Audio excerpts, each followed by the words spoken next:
डंडा मेरे पास भी है, सूक्ष्म में, उतना स्थूल नहीं है। जब लगता है जरूरत है कि तुम नींद में खोए जा रहे हो तो डंडा भी मारना पड़ता है।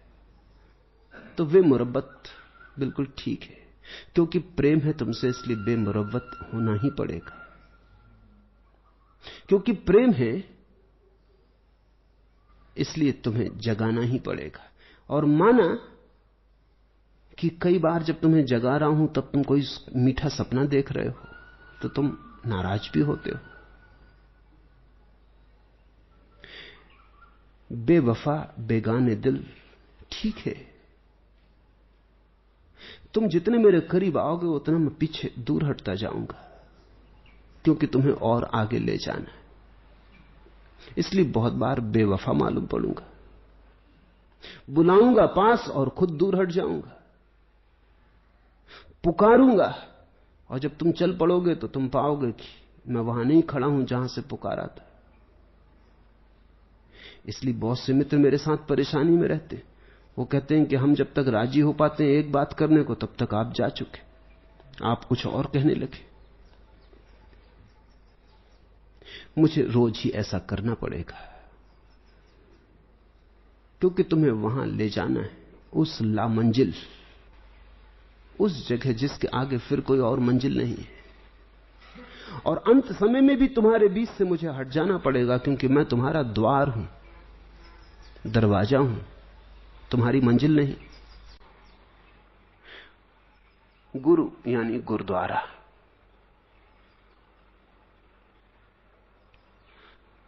गुरु का केवल इतना ही अर्थ है कि वो तुम्हें इशारा कर दे परमात्मा की तरफ और हट जाए। आखिरी घड़ी में भी मैं हट जाऊंगा, जब तुम पहुंचने के करीब होगे तब मुझे हट ही जाना पड़ेगा, अन्यथा मैं तुम्हारे लिए दीवार हो जाऊंगा, दरवाजा नहीं। फिर मैं तुम्हें रोकूंगा परमात्मा से, तो मुझे बेवफा होना ही पड़ेगा।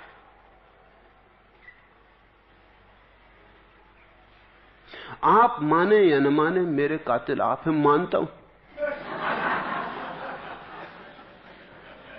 ये धंधा ही कातिल होने का धंधा है।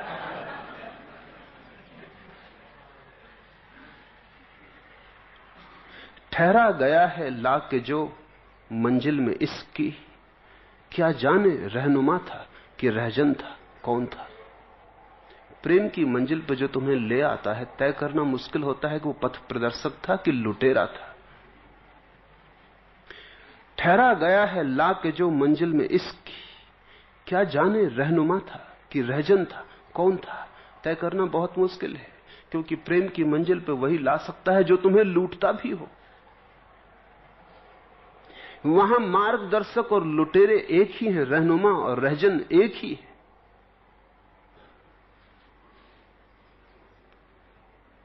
पूरा प्रयास यही तो है कि तुम्हें मिटा दूं ताकि तुम हो सको, तुम्हारे अहंकार को तोड़ दूं ताकि तुम्हारा निरअहंकार मुक्त हो सके, उठ सके।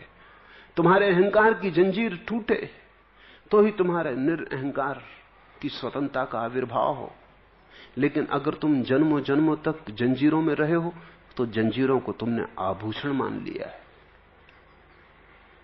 तो जब मैं तुम्हारे आभूषण तोड़ूंगा, मैं समझता हूं जंजीरें, तुम समझते हो आभूषण, तो तुम्हें लगेगा कि ये तो आए थे गुरु के पास, ये आदमी कातिल सिद्ध हुआ।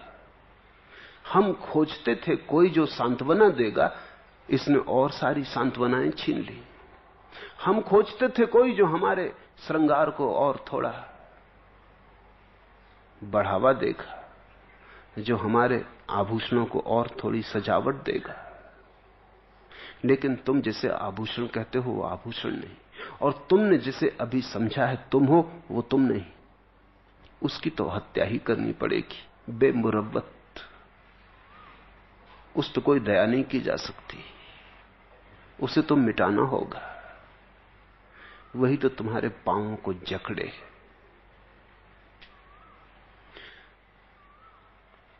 सांस लेती हूं तो यह महसूस होता है मुझे, जानती हूं दिल में रखने के ही काबिल आप हैं। गम नहीं है लाख तूफानों से टकराना पड़े, मैं हूं वह किश्ती कि जिस किश्ती के साहिल आप हैं।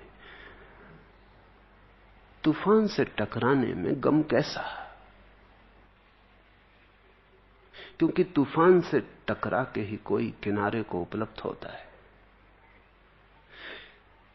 किनारे के आसपास ही तूफान है, तूफानों के आसपास ही किनारा है, और अगर ठीक से कहें तो तूफान में ही छिपा किनारा है। मेरे डूब जाने का बायस तो पूछो, किनारे से टकरा गया था सफीना। नाव किनारे से टकरा के डूब गई, ये कारण है डूब जाने का। मेरे डूब जाने का बायस तो पूछो, किनारे से टकरा गया था सफीना। वो किनारा ही क्या जो तुम्हारी नाव को न तोड़ दे, वो किनारा ही क्या जो तुम्हें तुम्हारी नाव से मुक्त न कर दे। नाव नदी के लिए है, किनारा तो तुम्हें नाव से छोड़ा ही देगा, नाव को तोड़ ही देगा। वो मंजिल ही क्या जिसको पाके रास्ता खो न जाए, मिट न जाए। जिससे चल चुके वो मिट जाना चाहिए, अन्यथा उस पर लौट जाने की संभावना बनी रहती। तो जितना जितना तुम बढ़ते जाओगे उतना उतना मैं तुम्हारी नाव को तोड़ता जाऊंगा। जब देखूंगा किनारा करीब है तो नाव बिल्कुल तोड़ देनी चाहिए, नहीं तो डर है कि तुम फिर वासनाओं की नाव में सवार हो जाओ। और ध्यान रखना, जो नाव उस किनारे से इस किनारे तक ले आई है, वही नाव इस किनारे से उस किनारे ले जा सकती। नाव तो वही होगी, सिर्फ दिशा बदलती है। जो सीढ़ी तुम्हें ऊपर ले जाती है वही सीढ़ी तुम्हें नीचे भी ले जा सकती है। इसलिए समझदार ऊपर पहुंच के सीढ़ी तोड़ देते।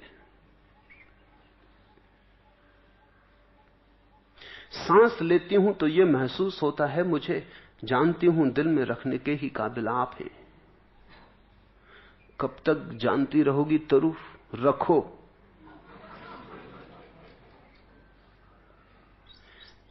जानने में कब तक समय गमाओगी? कहीं ऐसा ना हो कि जानने की बात जानने की ही रह जाए। होने की बनाओ। जब कोई बात ऐसी लगती हो कि दिल में रखने की है तो सोचो मत, सोचने में क्षण न खो, रख ही लो। एक बारी धक से होकर दिल की फिर निकली न सांस, किस शिकार अंदाज का यह तीरे बे आवाज है। फिर जब कोई चीज हृदय में जाती हो तो जाने दो तीर की तरह। सोचो मत, सोचने में ही तीर इधर उधर हो जाएगा। और हर बात के पकने का क्षण होता, ऋतु होती। जो अभी हो सकता है अभी हो सकता है, कल ना हो पाए। और जो अभी ना हो सका, ताजा ताजा ना हो सका, वो कल कैसे हो पाएगा, बासा हो जाएगा। तो जो दिल में रख लेने जैसा लगे उसे रखो। अगर जगह ना हो तो दिल को बाहर करो, जगह बनाओ। मेरे पास होने का एक ही अर्थ है कि तुम मिटने की कला सीखो, नहीं कि तुम्हारे दिल में रहने का मेरा कोई इरादा है।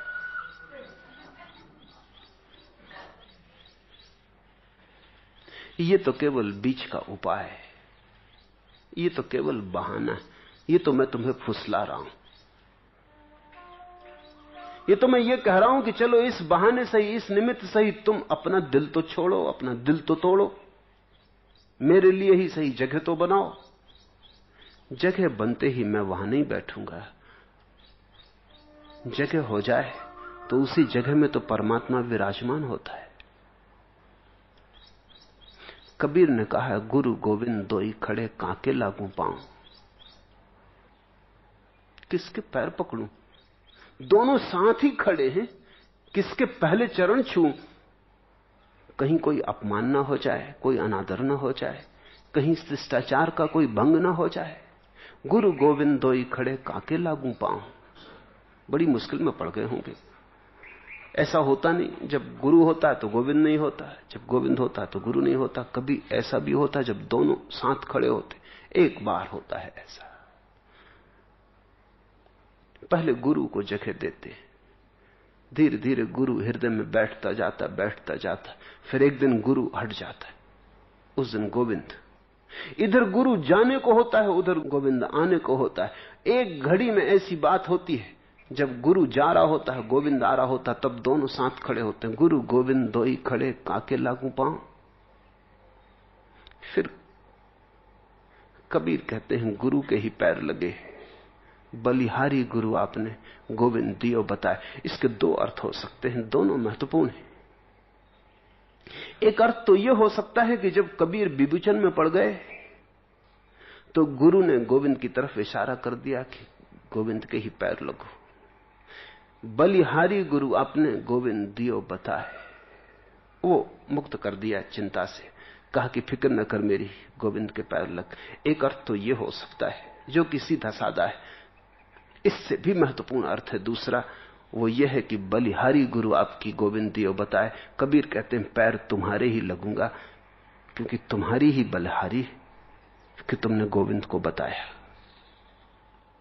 फिर गोविंद के तो पैर अब लगते ही रहेंगे। अब तो पैरों में ही पड़े रहेंगे, लेकिन तुम्हारे पैर अब दोबारा ना मिलेंगे। गुरु जा रहा है, गोविंद आ रहा है, गुरु विदा हो रहा है। सदगुरु वही है जो तुम्हें मिटाए, तुम्हारे हृदय के सिंहासन पर बैठ जाए, बस उस क्षण तक जब तक तुम तैयार नहीं हो, सिंहासन तैयार नहीं, फिर हट जाए। असदगुरु वही है जो तुम्हें हटाए, तुम्हारे सिंहासन पर बैठ जाए और फिर हटे ना, फिर कहे छोड़ो भी, अब परमात्मा की बातचीत। तो ये तो एक झंझट से छूटे दूसरी में पड़ गए, ये तो अपनी झंझट से छूटे तो दूसरे की झंझट में पड़ गए। इससे तो पहली ही झंझट ठीक थी, कम से कम अपनी तो थी। गम नहीं है लाख तूफानों से टकराना पड़े, मैं हूं वह किश्ती की जिस किश्ती के साहिल आप हैं। एक ही तूफान है और वो तूफान है मूर्छा का। एक ही अंधड़ है, आंधी है, और वो आंधी है मूर्छा का, प्रमाद का, सोए सोए होने का। उससे ठीक से टकराओ। निद्रा से टकरा के ही जागरण पैदा होता है। निद्रा से टकरा के ही, उसी टकराहट में, उसी घर्षण में जागरण पैदा होता है। वही जागरण किनारा है।